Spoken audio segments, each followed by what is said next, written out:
Hello everyone, welcome to this class. मैं हूं DK Singh और आज मैं एक्सप्लेन करूंगा एक्सरसाइज 12.2 का क्वेश्चन नंबर 9, 10 और 11। इसके पहले वाला 10th के वीडियो में मैंने क्वेश्चन नंबर 6, 7 और 8 को एक्सप्लेन किया था, जिसका लिंक मैं इसके डिस्क्रिप्शन में दे दूंगा, आप उसे वॉच कर लेंगे।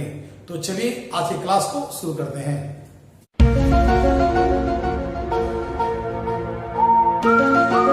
इस क्वेश्चन में कह रहा है क्या कि a brooch is made with silver wire in the form of a circle with diameter 35 millimetre. The wire is also used in making 5 diameters which divide the circle into 10 equal sectors. Find the, इसमें दो तरह का question दिया हुआ है। इसमें the total length of silver wire required and the area of each sector of the brooch. यानी कहने का अर्थ हुआ, यहां पर जो क्वेश्चन दिया हुआ है इसमें कर रहा है क्या, यह एक ब्रॉच दिया हुआ है, यह जो ब्रॉच है वह सिल्वर वायर से बना हुआ है, ठीक है ना। और इस ब्रॉच को बनाने में 5 डायमीटर्स का यूज किया जाता है। तो कहता है कि टोटल कितना वायर लगेगा वो निकालना है, और साथ में कह रहा है कि वहां पर 10 सेक्टर से इक्वल बन रहा है, तो प्रत्येक सेक्टर का एरिया क्या होगा, ठीक है ना। तो पहले समझिए कि आपके पास अगर डायमीटर दिया हुआ है, अगर आपके पास डायमीटर दिया हुआ है 35 मिलीमीटर, तो रेडियस कितना हो जाएगा, 35/2 कर देंगे। है क्लियर, ठीक है ना। अब देखिए इसमें लेंथ कैसे निकालेंगे। तो सबसे पहले देखिए वायर को हम ऐसे राउंड में किए होंगे। यह क्या शो करता है, यह सरकमफ्रेंस शो करता है। तो लिखेंगे नंबर 1 में कि द लेंथ ऑफ सिल्वर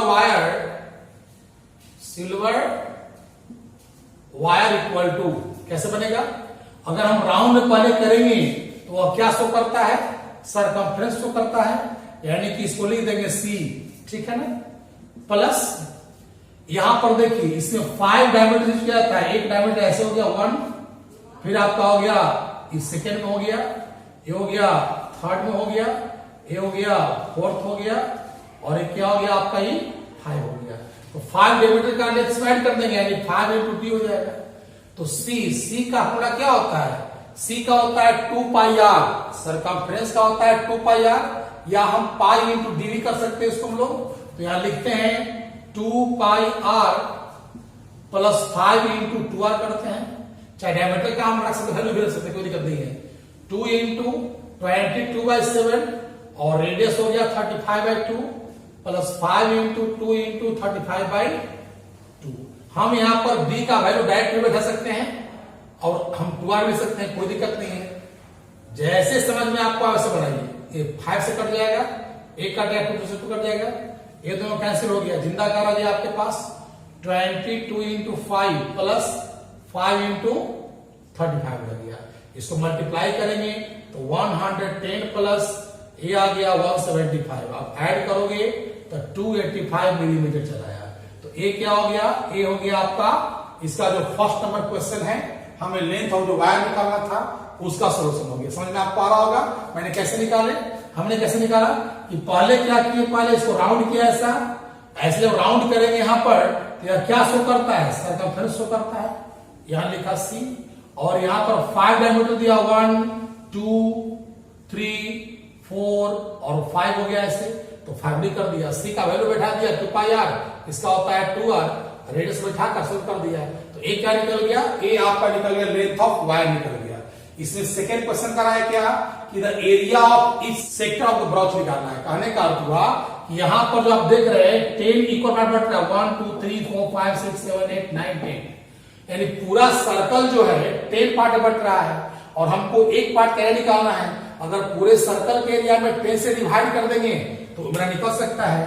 तो इसे देख लीजिए आप, यहां लिखेंगे सेकेंड नंबर के लिए कि the area of each sector of the brooch के प्रत्येक सेक्टर का एरिया, ठीक है ना। तो क्या होगा, πr² 10 कर देंगे, जल्दी बन जाएगा आपका, ठीक है। तो पाई का तो वैल्यू दिया हुआ नहीं है, तो क्या रखेंगे 22 ऐसे में रखेंगे। रेडियस हो गया आपका 35/2 इंटू 35/2 और 10 यहीं पर चलाएगा आपका 1/10 करते हैं, ठीक है ना। और कैंसिल होगा कैसे कर दीजिए, 7 5 जा 35 कट गया, 5 से कटेगा, 5 2 10 कट गया, 2 से कट जाएगा कितना 11 प्लस में बचा क्या आपके पास 11 into 35 upon 2 into 2, it means multiply करेंगे आप तो आ जाएगा 385/4 मिलीमीटर स्क्वायर चलाएगा। तो ये आपका हो गया सॉल्यूशन किसका, सेकेंड नंबर का। कैसे बनाया मैंने, यहां पर पूरा सर्कल बट रहा है 10 पार्ट में, तो सर्कल के एरिया को हम 10 से डिवाइड कर देंगे, फिर रेडियस का वैल्यू रख दिया, सिंपल सॉल्यूशन इसका है। तो ये हो गया question, solution number question of 9।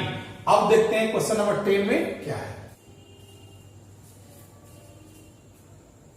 Question number 10 में करा है क्या कि एन अम्ब्रेला है 8 limbs which are equally spaced, assuming umbrella to be a flat circle of radius 45 cm, find the area between the two consecutive ribs of the umbrella। एक umbrella दिया हुआ है, उस अम्ब्रेला में 8 ribs है, ठीक है ना। 8 ribs में आप देखिए इधर दिखाई पड़ रहा है आपका 5 दिखाई पड़ रहा है और 3 क्या होगा इसके पीछे हो जाएगा। अगर पूरे अम्ब्रेला को फ्लैट किया था, सर्कल बनाकर के इसको हम फैला कर रखेंगे तो परफेक्ट तो सर्कल नहीं बनेगा, लेकिन इस टाइप से तो बन सकता है आपका। तो कहता है ना कि 2 रिब्स के बीच का जो एरिया बन रहा है उसको निकालना है, यानी आपको इसको निकालना है, इसका एरिया निकालना है, ऐसे इक्वली बढ़ रहा है ना, इस पार्ट का निकालना सिंपल है। कैसे, जो रिब्स का जो लेंथ है वो क्या काम करेगा, रेडियस से काम करेगा आपका। दूसरी बात कि जो सर्कल है ना वो आप गौर से देखो 8 पार्ट में बट रहा है, अगर हम पूरे सर्कल को 8 से डिवाइड कर देंगे तो ये इसका एरिया निकल जाएगा आपका। तो क्या करेंगे, एरिया ऑफ सर्कल में 8 से डिवाइड कर देंगे, है ना। तो कैसे बनेगा, ध्यान दीजिए यहाँ पर हम इसका एरिया ऑफ सेक्टर से भी निकाल सकते हैं। कैसे, क्योंकि मेरे पास दिया हुआ है और पूरा एंगल कितने का बनता है 360 का बनता है, उसको 8 से डिवाइड कर देंगे तो एंगल निकल जाएगा। वैसे बनाने से अच्छा क्या है कि पूरे सर्कल में ही आप 8 से डिवाइड कर दो, तुरंत निकल जाएगा। तो आपके पास यहां लेंथ ऑफ ईच रिब, प्रत्येक रिब का लेंथ कितना हो जाएगा बताइए, आपका हो जाएगा कितना 45 सेंटीमीटर हो जाएगा आपका, ठीक है ना। अब लिखेंगे यहां पर क्या कि एरिया बिटवीन 2 रिब्स, जो 2 रिब है ना उसके बीच का एरिया क्या होगा πr² 8 हो जाएगा। पाई कितना होता है 22/7, क्योंकि वैल्यू यहां दिया हुआ नहीं है। रेडियस कितना हो जाएगा आपका 45 इंटू 45/8 कर देंगे। अगर कैंसिल होता है तो कैंसिल कर दीजिए, नहीं होता है तो कट गया 4 2 जा 8, 11 2 जा 8 कट गया, आपका आ गया 11 इंटू 45 इंटू 45 अपॉन 7 इंटू 4। तो ये आ जाएगा आपका, मल्टीप्लाई कर देंगे 11 इंटू ये चलेगा आपका 2025/28, यानी मल्टीप्लाई करेंगे तो आ जाएगा 5, फिर चलेगा 7, फिर चलेगा आपका 2, फिर चलेगा 2, फिर चलेगा 2 चलेगा आपका। तो कितना हो गया 22,275 सेंटीमीटर स्क्वायर। तो ये हो गया आपका सॉल्यूशन ऑफ क्वेश्चन नंबर 10। एकदम सिंपल था। मैंने क्या किया कि पूरे सर्कल के एरिया में हमने 8 से डिवाइड कर दिया तो 2 रिब्स के बीच का एरिया निकल गया। ये हो गया सॉल्यूशन ऑफ क्वेश्चन नंबर 10। अब देखते हैं क्वेश्चन नंबर 11 में क्या दिया हुआ है। क्वेश्चन नंबर 11 में करा है क्या कि car has 2 wipers which do not overlap, each wiper has a blade of length 25 centimetre sweeping through an angle of 115 degree, find the total area cleaned at each sweep of the blades. आप car देखे हो तो car के जो front में जो रहता है मिरर लगा हुआ, उस पर वाइपर लगा रहता है जो ऐसे से घूमते रहता है, लगता है कि वो टाटा कर रहा है, ठीक है ना। तो वह कार का जो वाइपर है घूम करके मूव करके साफ करता है शीशे को, ग्लास को।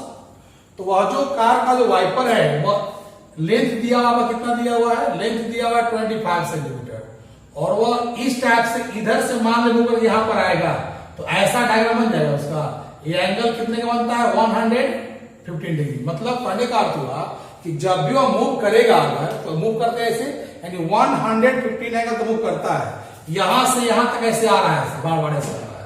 तो यह क्या बन रहा है सेक्टर। तो वहां पर 2 वाइपर लगा हुआ है, तो दोनों वाइपर से जितना एरिया क्लीन होगा वो पूरे का हमको क्या निकालना है, एरिया निकालना है। तो यह क्या बन रहा है, सेक्टर बन रहा है। तो सेक्टर के लिए क्या हमको चाहिए, रेडियस चाहिए और क्या चाहिए, एंगल चाहिए। तो मेरे पास रेडियस भी है, जो ब्लेड का है तो रेडियस कम कर रहा है और एंगल दिया हुआ है। अगर एक वाइपर का एरिया निकाल करके एक मतलब एक वाइपर के द्वारा जो एरिया क्लीन होता है उसे निकाल लेते हैं और 2 से मल्टीप्लाई कर देंगे तो टोटल एरिया निकल जाएगा। तो कैसे बनाएंगे, ध्यान दीजिए, यहां पर लिखेंगे कि लेंथ ऑफ ईच वाइपर, प्रत्येक जो वाइपर है उसका लेंथ कितना दिया हुआ आपका 25 सेंटीमीटर दिया हुआ है, ठीक है ना। उसके बाद देख लीजिए आपका एंगल कितना दिया हुआ है, एंगल दिया हुआ है 115। तो लिखेंगे कि total area cleaned by the 2 wipers, दोनों वाइपर के द्वारा जो एरिया क्लीन होता है उसका फॉर्मूला क्या होगा, एक का हो जाएगा pi r square theta upon 360 degree. और 2 यहां पर दिया हुआ है तो 2 से मल्टीप्लाई कर देंगे इसको तो हो जाएगा 2 इंटू पाई का कितना 22/7 और रेडियस कितना रखेंगे 25/25 इंटू थीटा कितना रखेंगे 115 अपॉन 360। एकदम सिंपल है, एक वाइपर के द्वारा हो जाएगा तो पाई स्क्वायर थीटा बाई 360 लगेगा ना, और 2 वाइपर दिया हुआ है तो उसे मल्टीप्लाई कर देंगे वहां पर। अब कैंसिल होता है तो कैंसिल कर दीजिए इसको, इसे काटेंगे 23 खालिया कट जाएगा और एक कटेगा 72 से कट जाएगा, एक काट दीजिए आप तो आ जाएगा आपका 36 चलेगा आपका, ठीक है ना। तो आपका क्या हो जाएगा और कट रहा है कहीं 18 से कट जाएगा वाला और एक कटेगा 11 से, जिंदा रह गया आवाज क्या 11 इंटू 25 इंटू 25 इंटू 23 अपॉन आ गया 7 इंटू 18 आ गया। मल्टीप्लाई कर देंगे, ये दोनों को मल्टीप्लाई करेंगे तो आ जाएगा 253 चलाएगा, इसे मल्टीप्लाई करेंगे 625/126 चलाएगा, इसे मल्टीप्लाई कर दीजिए, मल्टीप्लाई कीजिएगा तो आ जाएगा 5, फिर आ जाएगा 2, आ जाएगा 1, फिर चलाएगा 8, 5, 1/126।